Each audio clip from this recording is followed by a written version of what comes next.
Assalamualaikum warahmatullahi wabarakatuh. Kembali lagi ke channel saya Bayu Kristianto, membahas semua tentang dunia IT. Oke, pada kesempatan kali ini kita akan membahas tentang sistem file dan directory. Apa sih sistem file dan directory itu?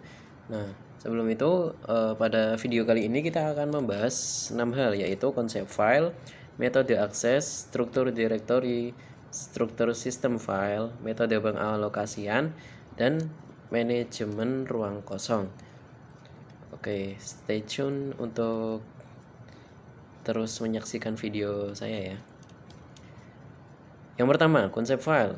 File adalah kumpulan informasi yang berhubungan dan tersimpan dalam secondary storage. Tipe file itu dibedakan menjadi dua. Yang pertama itu data, yang kedua itu program. Data itu berisi karakter, number, binary. Nah, kalau program itu file yang bisa kita execute gitu. Nah, penamaan file itu terdiri dari nama dan ekstensi ya. Contoh ini ada file.html, file nama misal index.html, kemudian file.pdf. Nah, itu file juga ya. Itu nama file dan ekstensi. Biasanya misal youtube.pdf, tutorial cara mengupload video di youtube.pdf. Nah, itu nama file PDF dan lain sebagainya. Nah, di dalam file itu ada atribut yang menyusun file. Apa aja? Yaitu ada nama, tipe, lokasi, ukuran, waktu pembuatan, identitas pembuatan, proteksi, informasi lain tentang file, dan lain sebagainya. Nah, di dalam file ini ada operasi yang bisa kita lakukan terhadap file tersebut, yaitu membuat, menghapus, menutup atribut, menulis, mencari, membaca, membuka, dan menghapus dengan menyisakan. Jadi kita dalam file itu bisa ngapain aja sih? Nah, itu kalau di dalam komputer kan kita biasanya membuat file kan ya, menulis itu mengedit atau mencari ya gitu. Tuh. Tipe file yang bisa kita temukan di komputer itu biasanya .exe, .bat, .bin. Nah, itu contoh program ya, fungsi program yang siap dijalankan. Kemudian ada fungsinya bahasa mesin dengan formatnya itu .obj. Kemudian yang lain ada fungsi sebagai file bahasa, berbagai bahasa komputer, misal .c, .cpp, .java, .html, javascript, JS ya. Kemudian dan yang lainnya ya, seperti itu. Jadi setiap akhiran dalam file itu memiliki jenis yang berbeda-beda untuk setiap file.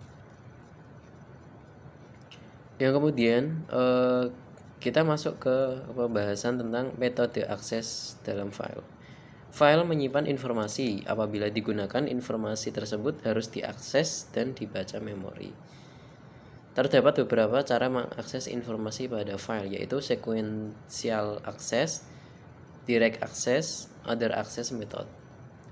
Sequential access yaitu kita bisa membaca semua bytes atau records dari awal, tidak dapat melompat, hanya bisa melakukan rewind atau backup. Sequential access baik jika digunakan pada pita magnetik. Mungkin kurang lebih seperti ini ya gambarnya, ilustrasinya. Yang kemudian ada direct access, yaitu bytes atau record tidak dibaca tidak terurut. Penting untuk sistem basis data, file dilihat sebagai deretan blok yang berindeks. Pembacaan dapat berupa memindahkan penanda file, kemudian baca dan kemudian pindahkan penanda file. Nah, itu ada dua pilihan. Metode akses ini berdasarkan model disk dari suatu file, memungkinkan acak ke sebarang blok file, memungkinkan blok acak tersebut dibaca atau ditulis. Yang terakhir ada other access method. Metode akses lainnya dibangunkan atau dikembangkan berdasarkan direct access method.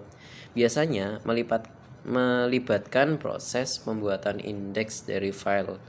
Indeks seperti indeks pada bagian akhir buku berisi pointer-pointer ke blok-blok tertentu untuk menentukan masukan dalam file. Pertama, dicari indeks dan kemudian menggunakan pointer untuk mengakses file secara langsung dan menemukan masukan yang tepat.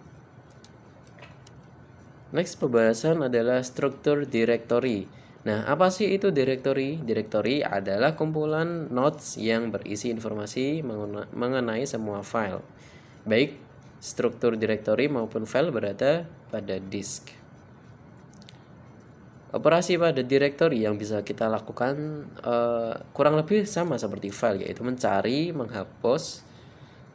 file, menghapus file, ubah nama file, membuka directory, membuat file, melihat isi directory, traverse sistem file, menutup directory.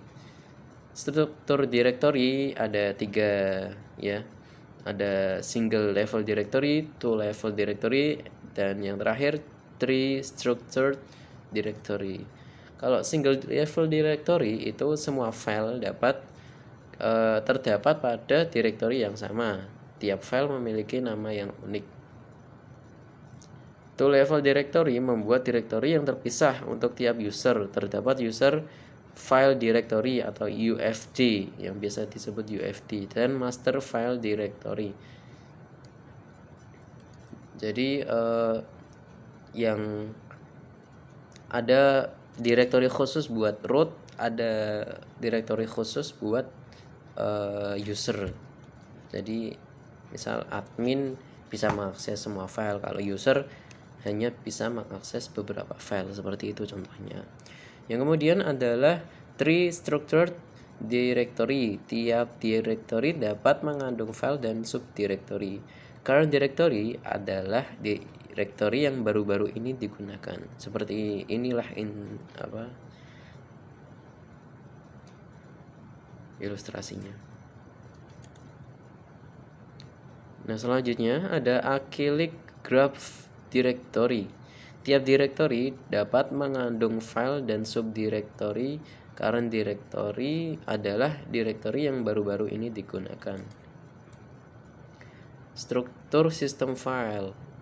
Struktur file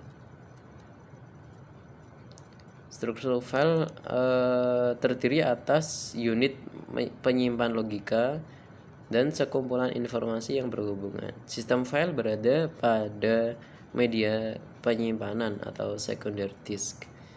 Karakteristik penting dari disk yaitu disk tersebut dapat ditulis ulang di disk tersebut.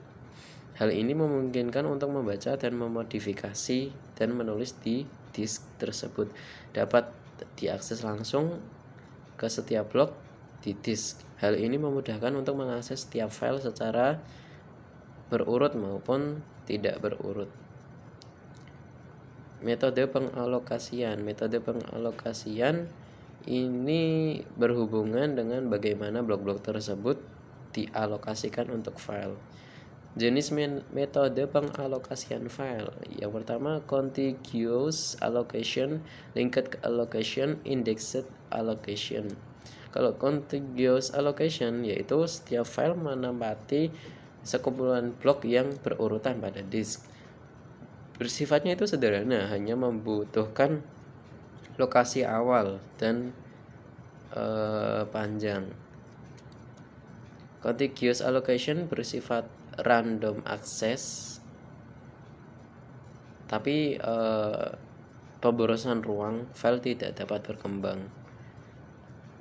Masalah yang ada pada contiguous allocation yaitu mencari ruang yang sesuai untuk file yang baru. External fragmentation, alokasi ruang di awal pembuatan file, ukuran file tidak dapat membesar. Yang kemudian adalah metode pengalokasian linked allocation dapat mengatasi masalah yang terjadi pada metode contiguous allocation. Setiap file diidentifikasikan dengan linked list dari blok-blok, jadi blok-blok tidak harus berkesinambungan dengan blok yang lain. Direktori hanya menyimpan alamat blok pertama dan alamat terakhir, hanya mendukung pengaksesan secara berurutan. Metode pengalokasian linked allocation mempunyai masalah yaitu lambat dalam mengakses blok secara random. Ruang yang dibutuhkan untuk menyimpan pointer itu lebih lambat, lebih besar. Kemudian metode pengalokasian indexed allocation yaitu setiap file memiliki indeks blok. Direktori terdiri dari pointer ke indeks blok.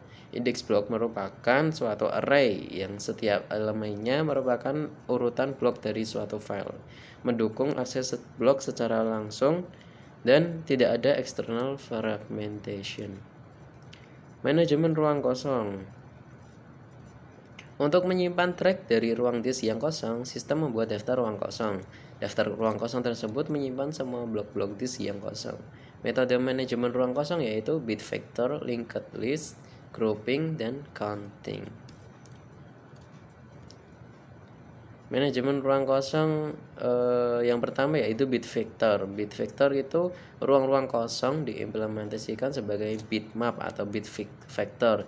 Setiap blok direpresentasikan dengan satu bit. Blok free itu sama dengan 1 dan blok yang digunakan itu sama dengan 0. Efisien dan simpel dalam mencari n urutan blok kosong yang pertama. Contohnya bisa dilihat pada gambar berikut. Manajemen ruang kosong yang kedua yaitu linked list. Membuat link antar blok-blok yang kosong di dalam disk. Setiap blok kosong memiliki pointer ke blok kosong berikutnya. Tidak efisien karena pengaksesannya dilakukan secara sekuensial. Manajemen ruang kosong yang selanjutnya grouping. Menyimpan n buah alamat blok kosong ke blok kosong yang pertama. N pertama, N1 blok berikutnya kosong. Blok terakhir dapat digunakan untuk menyimpan alamat blok pertama dari blok kosong lainnya. Kemudian yaitu counting. Free specialist menyimpan alamat pertama blok kosong yang berurutan dan jumlah blok kosong yang mengikutinya. Oke, itu materi tentang file dan directory pengantar ilmu komputer yang bisa saya sampaikan pada kesempatan pada kali ini. Mohon maaf jika ada kekurangan dan kesalahan itu karena kekurangan saya. Terima kasih telah menyaksikan video saya. Assalamualaikum warahmatullahi wabarakatuh. Semoga bermanfaat and see you later. Stay tune di video-video berikutnya.